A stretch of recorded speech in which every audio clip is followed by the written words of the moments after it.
Hello, Assalamualaikum warahmatullahi wabarakatuh and have a very good day. My name is Fahmi Izzuddin and I'm representing the group that working on Malaysia traditional attire. Specifically, my individual task I'm working on projects or assignment that gonna tell you more about the history of Songkok. So, without further ado, let's get going. Wow, see, look, me in my very neat, beautiful baju Melayu attire with Songkok. Okay, so let me tell you one thing. I'm gonna tell you one thing. But actually you can find this in Wikipedia page. But for the sake of this assignment, I'm gonna tell you what is actually a Songkok. So, this black thing on my head, Songkok, is a truncated cone shape, black, made with the velvet cotton. So, it's shaped into this like oval shape like that to be put here on our head. So, Songkok is very common in Southeast Asian country such as Brunei, Singapore, Malaysia, Indonesia, Southern Thailand, Southern Philippines, and many more. But commonly, those are the places where you can find this fella. Okay, typically, this Songkok is worn by Malay Muslim males in Southeast Asian countries. But, however, this head cover can be referenced with different names in different places. Typically in Malaysia, this thing we know is called Songkok, but in Indonesia, it's called ketayak, sometimes kopiah. In Malay custom, today, Songkok is regularly worn by the males in formal and festive occasion. For instance, like persandingan or weddings, most of the time, the Malay Muslim wear this Songkok during the very first day of Hari Raya Aidilfitri and also Hari Raya Aidil Adha when they are performing the prayer at the mosque. Today, not only in social or festive occasion, Songkok also to be worn in Dewan Rakyat during the assembly. See the Adun speaker is debating some more. The policy lah like that see. In addition to that, the Songkok also has become the national headdress symbol worn by many famous of our founding fathers such as Tunku Abdul Rahman during the Declaration of Independence 1957. Historically speaking, the origin of Songkok can be traced back to about 200 years ago. The Ottomans brought this head cover to the Malay archipelago approximately in 1824. The earliest written record, the word Songkok, can be found in the Syair of Siti Zubaidah, written in 1840. I think that's all from me. Thank you very much. Thank you for watching. Give it a thumbs up. Okay. Bye.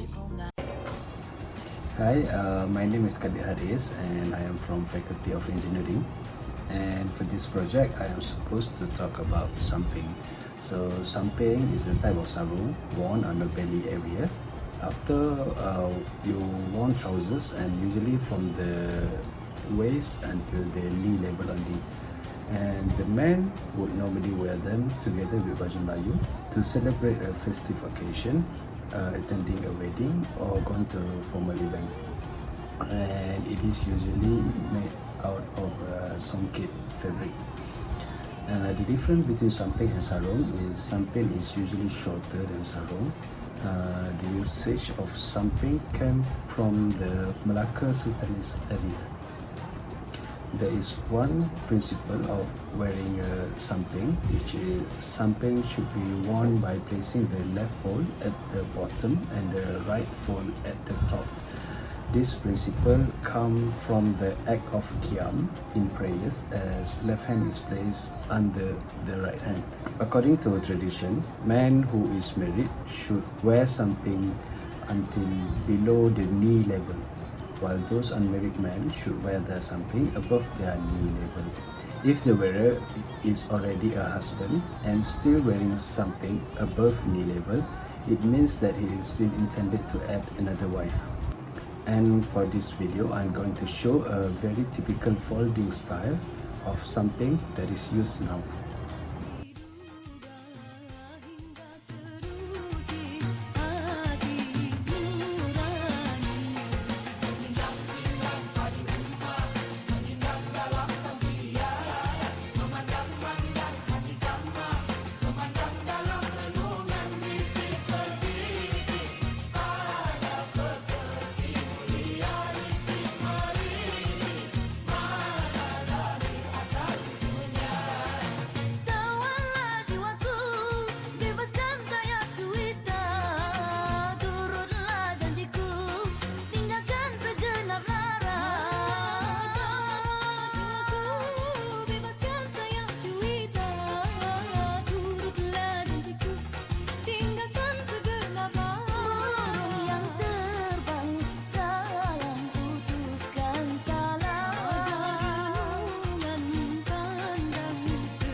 Assalamualaikum and salam sejahtera.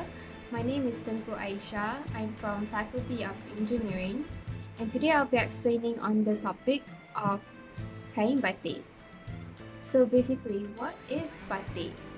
Batik is a technique for decorating textiles, by which parts of the textile that are not to be colored are covered in molten wax. The wax prevents the textile from absorbing the dye during the decorating process. The origin of batik production in Malaysia is not easy to trace.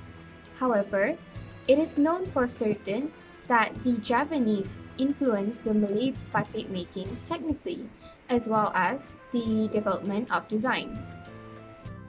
At an early stage, the Malaysian used wooden blocks in order to produce batik-like textiles. The production of hand-drawn batik in Malaysia is of recent date and is related to the Javanese batik tulis. The commercial production started around in the 1960s. This craft has developed its own particular aesthetic and design peculiar to the Malaysian taste in arts and crafts. There are two main types of batik in Malaysia today, hand-painted and block-printed. These types differ in production techniques, motif, and aesthetic expression, and they are often classified according to the tools that has been used. In the olden days, they used kain batik as a towel or a head cover that looks somewhat like this. In the modern days, women wear the fabric as part of a formal dress combining batik with modern fashion. As for men, batik can be worn at dinner functions whereby the fabric is usually silk. Although batik is considered to be one of the ancient Malay arts and crafts, it is still being practiced to this day.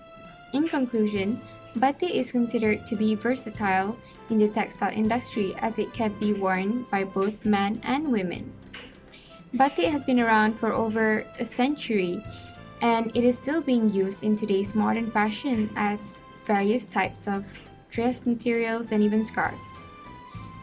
Thank you guys for watching, and Assalamualaikum. Assalamualaikum, and now I will be talking about keris. So, keris is an Indonesian asymmetrical dagger which having different blade pattern and achieved through altering lamination of iron. So, keris is famous due to its different blade pattern, which is wavy pattern, wavy blade. Although there are some of the blade is straight blade. For example, this one is a straight blade, but it's kind of rusty. Keris give a symbol of power and pride to certain ethnics. Keris is produced in many regions of Indonesia and commonly associated with Javanese culture.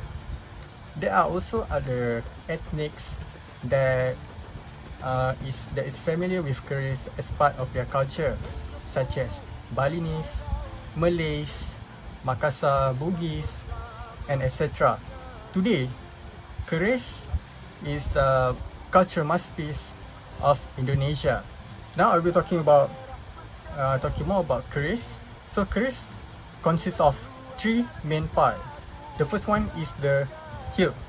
The hilt is the holder where you hold the keris, and the second part is the blade itself, and the third part is the sheath. Keris is made of different material such as wood, which is for hilt, and metal is for the blade, and gold is for the sheath. And the price of blade is depending on the historical value and the material, the quality of material used to carve the blade. So blade is carved in meticulous detail, and then the price of blade can go up to thousands of dollars, or maybe more. So blade is commonly used in pencak silat, martial arts, and as a weapon, and it is a native to a region. So before I end, please enjoy some move using keris in pencak silat. So that's all for me. Thank you.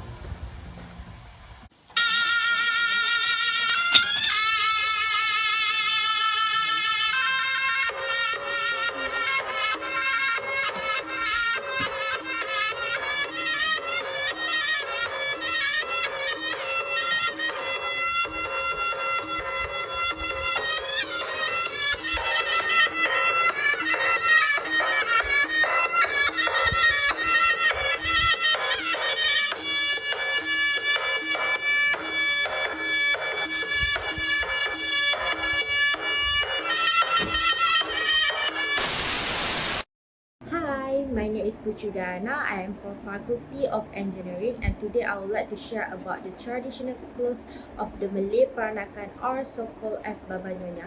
As we already aware and know, Malaysia has three main races such as Chinese, Indian and Malay, and as well as a vast variety of the hybrid culture.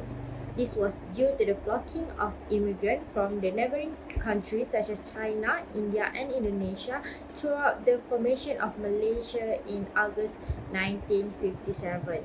Malaysia is a nation of cross culture, and marriage between different cultures is a normal thing in Malaysia.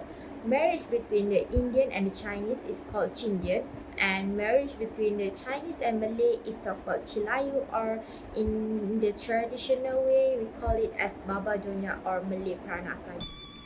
Same as the other culture, the Malay Peranakan has their own traditional clothes. The Kebaya Nyonya is an outfit that is most associated with the women of the Peranakan community. The Nyonya Kebaya is believed to have developed from the Malay baju panjang, long dress which comprise a knee-length tunic worn over a batik sarung. The Nyonya begins to modify the form of the baju panjang around 30th century. The creation of a Nyonya Kebaya is also regarded as Peranakan art form. In the past, sewing embroidery is an important skill for the Peranakan woman to master.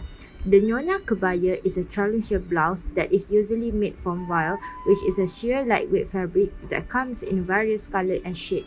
It is often decorated with embroidered motif known as sulam. Popular sulam includes flower, butterflies, insect, and even people. The kebaya top is traditionally paired with the sarung skirt featuring batik design with motif of flower, birds, butterfly that are either drawn by hand or machine printed. Sometimes geometric patterns are also being used. It is also completed with decorative accessories such as cucuk sanggul, hairpin, a silver bed for securing the sarung, and a pair of a beaded slipper known as kasut manik. The kebaya nyonya is usually takes weeks or even months to complete since the sulam was done primarily by hand. The Baba Nyonya practice a Malay and Chinese culture in their daily life. Although the Nyonya Kebaya has Malay and Javanese origin, it has developed into an outfit of the Nyonya, and it is considered as a cultural identity of the Peranakan community in general. The multicultural society in Malaysia has made Malaysia as one of the unique and harmonic countries. It has taught me as Malaysian to at least know and respect the history, culture and belief of the other culture. These principles are what makes Malaysian united, although we live in different ethnic and life. That's all from me. Thank you for watching, and I love Malaysia. Thanks.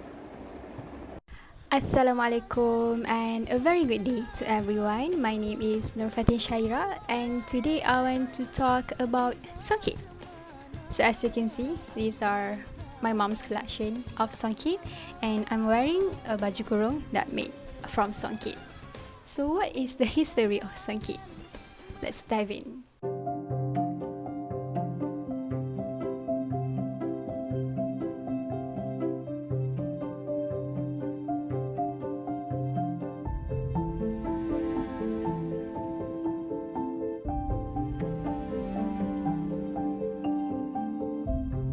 Songket is a fabric that belongs to the brocade family of textiles of Malaysia, Indonesia and Brunei. It is hand-woven in silk or cotton and intricately patterned with gold or silver threads. This one. So the metallic threads stand out against the background cloth to create a shimmering effect.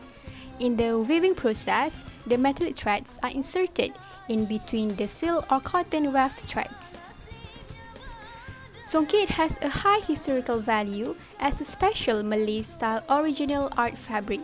It is understood that the songket has been famous in Malaysia since the 15th century, where the arrival of traders to Malaysia has intensified the development of local weaving.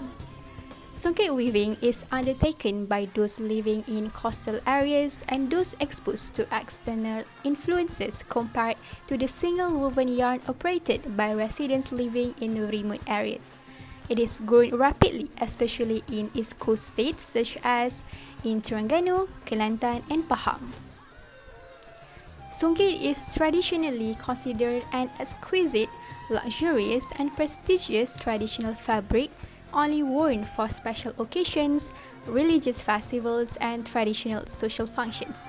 It has become one of popular garments for brides and grooms for their weddings, as in the traditional wedding costumes of Malay people. Today, songket is mostly worn in traditional setting as traditional costumes for weddings or any traditional ceremonies. Several efforts have been conducted to promote songket as a popular fabric for fashion, either locally and abroad. Today, songket has become a source of inspiration for contemporary fashion designers who draw ideas from this traditional art. So that's all from me. Thank you so much. Hello everyone, my name is Mama Azwan bin Pahlan and I'm going to talk about chapal. Chapal or traditional Malay sandals is worn with the traditional outfit for Malay men. Chapal is usually made from leather and the sole is made up from rubber. Chapal is mostly worn during festival occasions such as Hari Raya, weddings, and everyday casual footwear as well. The chapal is a vital piece for a complete baju Melayu outfit, which is I am wearing, which includes songkok and the samping. Although there are so many modern shoes to choose from these days, Malays should follow the century-old tradition and wear the chapal. The chapal or chapal, as some spell it, has its origins in the Indian subcontinent and was believed to be first brought by the traders to Malacca in the 50th century. It was believed and assumed to be widely used by those of Malacca sultanates. The Indian original chapal was then made and adapted by the local Malays into what we see today, a thong slipper made out of leather. Consisting of inner sole, a slight heel, and a thong, chapal have a distinctive design that are acceptable for both casual and formal wear. In the very old days, royals and aristocrats of Malaya wore them not only as daily footwear but also during scuffles and, as history recorded, courage-drawn battles. Unlike the modern slippers of today, made out of various materials, chapal has a design that never goes out of style, and this has been time-tested through decades. These days, it is actually used during Hari Raya celebrations and sometimes at a Malay wedding ceremony where the groom decides to be in full baju Melayu outfit or Malay traditional formal outfit for men. So, I'm going to show you the videos of me wearing chapal and the full baju Melayu outfit. Langit biru kala senja, kini engkau jauh dari mata, hatiku merindu tiap masa. Pagi hari pergi pekan, pakai baju bunga-bunga.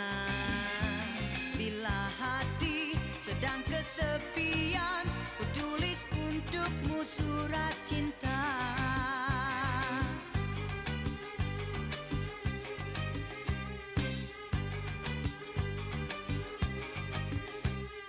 Memanglah hai adat berkasih, berpisah selalu gelisah, terbayang kenangan yang manis, terasa kau ada bersama. Padamu hai si jantung hati.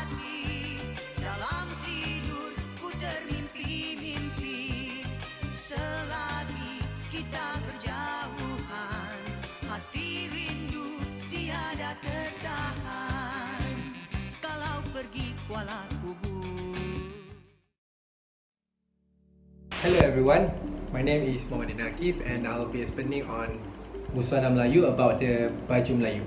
There is two type of baju Melayu, which is cekak musang and the teluk belanga style. And then as you can see here, I have the cekak musang style and the teluk belanga style is like this. So I'm going to show you what's the history of baju Melayu and the speciality of it in Malaysia. So wait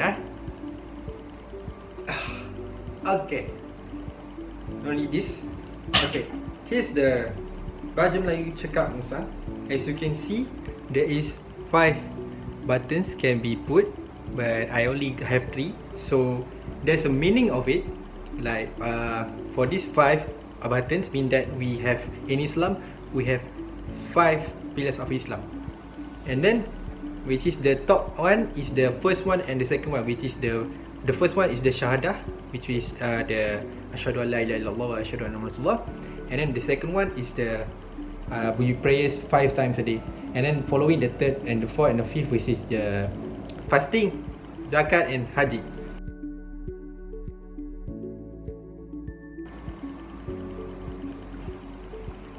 Usually we wear the baju Melayu in traditional occasion like hari raya, weddings, or even occasion like giving speech with this. Yeah, so we wear the songkok with baju Melayu, so that, and sampin, we wear sampin also.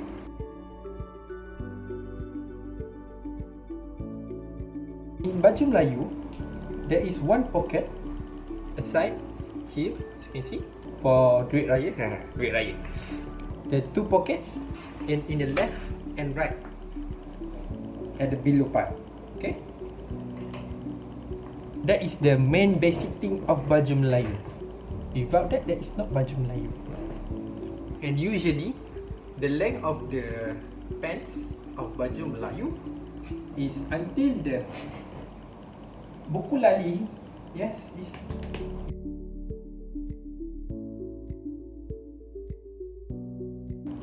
As I mentioned, the history of it, it is introduced by the Sultan Melaka, the third Sultan Melaka, which is Sultan Muhammad Shah. And then the baju Melayu Teluk Belanga or baju kurung Johor is introduced during pemerintahan almarhum Sultan Abu Bakar. And at that time, almarhum stayed at the Teluk Belanga, Singapore. So almarhum Sultan then moved to the Tanjung Puteri on 1866, which is known as Johor Bahru nowadays. And then almarhum set up the length labuk of baju Melayu for the men is until below of our patok, and 2 pockets below. While for the woman, baju kurung woman, the length of the baju kurung is below their knee like this, and doesn't have any pockets. But after that, the baju Melayu is equipped with 3 pockets, not 2, upgrade to 3 for the men.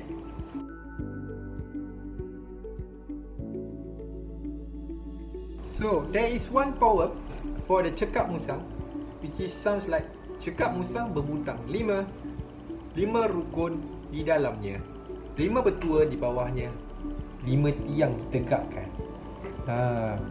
So this means that this cekak musang baju Melayu have 5 buttons.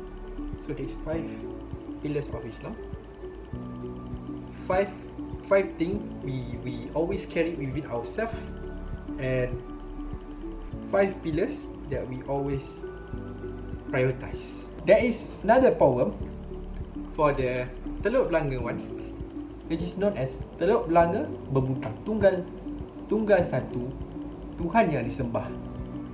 Tunggal tidak dapat diajak alihkan, tunggal tidak dapat dibelah.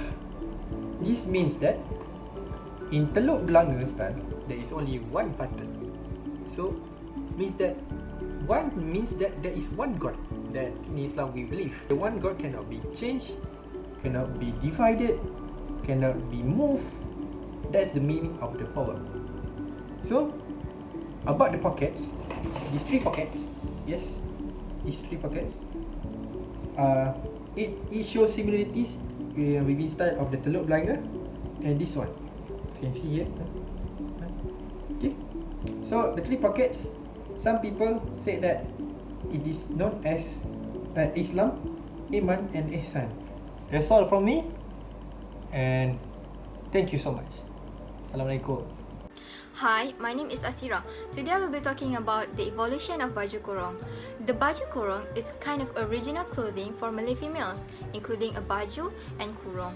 In Malay language, baju means clothing and shirts. Kurung means confinement, imprisoned. Baju is a kind of frock coat whose sleeve length is to the wrist. Kurung is a kind of skirt which is of an ankle length. Additionally, with a 200-year-long history, the baju kurung was invented by Sultan Abu Bakar, who is the father modern of Johor. In the 1800s, when aiming at creating the baju kurung, he considered two main factors: conforming to the rules of their religion and being aesthetically pleasing. The baju kurung Teluk Belanga style was introduced in 1866. This baju kurung Teluk Belanga for women was popular during the Sultan's reign as he regularly wore this style. It is also referred to as baju kurung Johor or baju kurung for short. Suitable for the position of a Malay woman who carry the image of refinement, soft and timid, the baju is worn long and loose. The woman's baju kurung is low below the knee. On the mid-calf, the baju is paired with batik, pelekat or plain cotton sarung for commoners, while the royals and aristocrats used expensive fabrics such as Javanese batik, songket, kain tenun, brocade and velvet. After the Second World War, a new wave had changed baju kurung Teluk Belanga to a new dimension. The baju was shortened and the skirt was made tight, similar to Western skirt. In the past, a mini baju kurung or baju kurung kecil was also used by the Malay women. Darts were used to shape the body, zippers were used as closure at the back of the body, and the round shape of the neckline retained. The modifications of the new baju kurung are considered as destruction to the costume and spoil its originality, concept and tradition. Between the 17th and 19th centuries, the kebaya was introduced through diplomatic relations. The kebaya soon began to take various forms and styles across the region. It resembles a loose, knee-length tunic and is usually made of semi-transparent fabrics such as cotton. The central opening of the blouse dress is usually fastened by brooch and is traditionally worn over the kemban torso wrap along with a sarong wrapped around the hips. Kebaya labuh are also popular in Malaysia, such as the kebarong and kebaya pahang riau. In this age, we have the latest and modern approach to baju kurung. Even the modern baju kurung has evolved with time. It is shorter and shapelier. Unlike the typical baju kurung, kurung modern top has no pesak. Instead, it is replaced by zip and darts, while the bottom can be a long skirt, a line skirt or pario and can come in different styles like wrapped or pleated.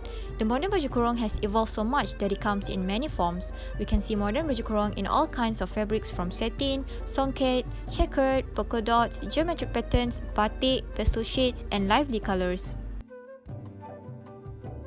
Assalamualaikum and hi, I'm Tariwa Zainab Zulkifli. In this video, I'm going to talk about kain sarung. A sarung or sarung is a large tube of length of fabrics, often wrapped around the waist, worn in Southeast Asia, Southern Asia, Western Asia, Northern Africa, East Africa, and on many Pacific islands. The fabric often has a woven plaid or checkered pattern, or may be brightly colored by means of batik or ikat dyeing. Many modern sarung have a printed design, often depicting animals or plants. Different types of sarung are worn in different places in the world, notably the lungi in the Indian subcontinent and the izar in the Arabian Peninsula. The term sarung is an English loan word of Malay origin meaning to cover or to shape. It was first used in 1834, referring skirt-like garment of the Malay. The sarung is also the colloquial and old spelling of the Indonesian and Malay word for sarung, while informal Indonesian known as sarung. Sarung or sarung denotes the lower garment worn by Southeast Asian men and women. In Malaysia, people berkemban where they wore a sarung up to their chest without wearing a cloth. The sarung is common wear for women in form setting with a kebaya blouse. Malay men wear sarung in public only when attending Friday prayer at the mosque or can match with the baju Melayu tops. But sarung remains very common casual wear at home for all the Malay in Malaysia. In the modern day, people use sarung as a skirt or a lower garment with their tops, and also sarung can be used as a dress. To get the sarung style using a unstitched sarung, place the sarung extend behind your waist and pull two of the ends until the sarung becomes tight onto your waist. Tie the ends to the front at the center of your waist and the extra just tuck in at the back of your waist. For stitched sarung, we just simply fold the extra, and to make it neat, we pull up the inside fabric and tuck it into our waist. As you can see, the use of kain sarung in Malaysia has evolved throughout the years and have become a high fashion in Busana Melayu. History and evolution of tudung in Malaysia. Without further ado, let us start with this video. Up until the 1960s, Muslimat in Malaysia only practiced hijab using a scarf loosely placed on top of their head or sashed across the chest. The type of material used varied based on their social class, from affordable kain batik to expensive materials such as songket or silk. During the 1970s, due to being colonized by the Westerner, the hijab fashion are influenced by their fashion, which is the bandana. Hijab is styled and draped similar to the bandana, which is wrapped around the head and tied to the back. The material used is also the same, which is cotton. Nowadays, it is known as tudung bawal. There was also another variation of this style. The second style is to pin your scarf under your head and tie it loosely below it, or use a shackle to shape it like so. Other than these two variations, Muslimat in Malaysia also adapt to Middle East and Southeast Asia fashion, which is draping the hijab in a manner which cover their chest.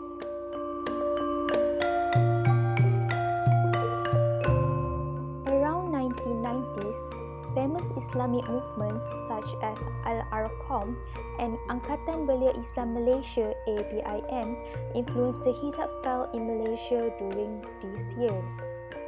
Hijabs were worn in a correct manner, which is covering the chest without revealing the neck and fully covering the hair. The year 2000s are all about fast and easy. That's the tudung sarung origin. At first, it started with plain combined with solid color as the main design, and then it began to evolve into a hijab with patterns and layers. The early 2010s was where hijab started to dominate the fashion industry around the globe. Famous public figures, which varies from celebrities, YouTubers, social media influencers, and such, started to come out with new and fresh fashion ideas and styles for hijab. For example, Hana Tajima, a famous British-Japanese fashion blogger. She had developed her own signature style that is known until today, which has also influenced Muslimat in Malaysia.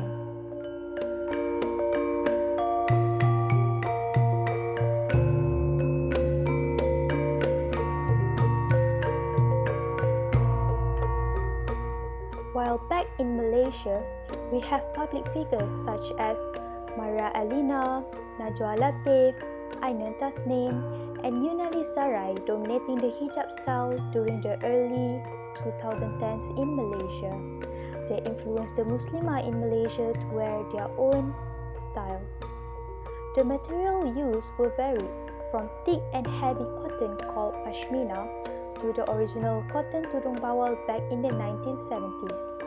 Usually, a hijab style back in the early 2010s always require many and some complex steps, which also use a massive amount of hijab pins.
Later, after the roller coaster journey with the expanding development of hijab fashion, Eastern shawls became a thing. The variations from single loop to double hijab look makes people want to try and grab every style existed during those years.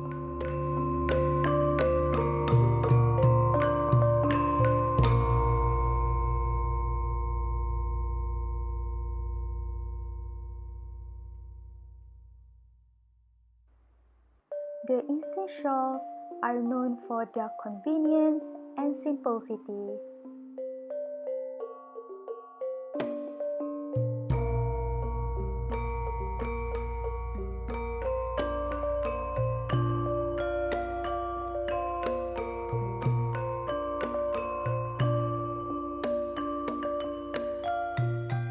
From late 2010s to early 2020s, after the large hijab fashion wave, Muslimah in Malaysia searched for simplicity and comfort.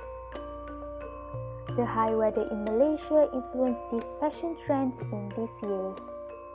Muslimah in Malaysia wants something easy to grab and drape on. The material used also developed throughout these years. Discovery on cotton voile, cotton jersey, and also various designs such as the pleated skin or corn skin were developed in order to help Muslimah in Malaysia experience comfort and simplicity. These materials are known for their immobile properties when it is placed on top of the head. This is due to the reason that styles such as sashing the hijab straight backwards or pinless hijab become a thing during these years.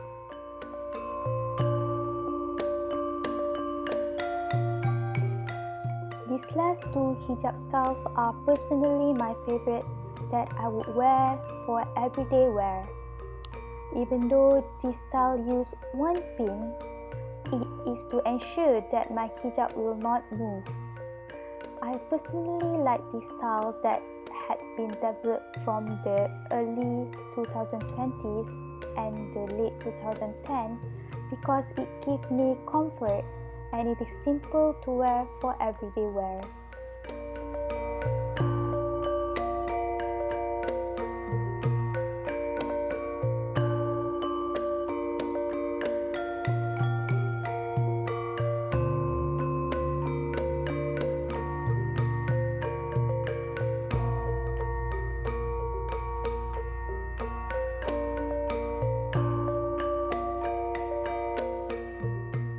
The future for hijab fashion in Malaysia is long and bright.